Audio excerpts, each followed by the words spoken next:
నిర్మల్ జిల్లా బుధవార్పేటలో దొంగలు రెచ్చిపోయారు. బంగారు దుకాణంలోకి చోరీకి పాల్పడ్డారు. షట్టర్ తాళాలు పగలగొట్టి 3 కిలోల వెండి బంగారు ఆభరణాలు దోచుకున్నారు. దోపిడీకి సంబంధించిన విజువల్ సీసీ కెమెరాలో రికార్డయ్యాయి. బాధితుడి ఫిర్యాదుతో కేసు నమోదు చేసుకుని దర్యాప్తు చేస్తున్నారు పోలీసులు.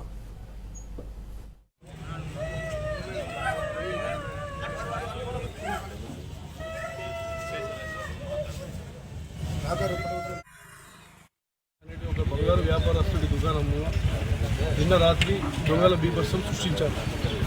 ఇందులో నగదుతో పాటు కొద్ది మొత్తంలో వెండి బంగారం దొంగలించడం జరిగింది. కౌంటర్లు పగలగొట్టారు, లాకర్ కూడా పగలగొట్టి అందులో వెండి దగ్గర దాదాపుగా ఒక 2 కిలోలు 3 కిలోల వరకు వెండి ఉండే, బంగారము ఆభరణాలు ఉండే, కప్పాలు అన్నీ దొంగలించడం జరిగింది. షటర్ల మధ్యలో లేపి నానా బీభత్సం సృష్టించి సామాగ్రి అంతా చెల్లాచెదురు చేసేసి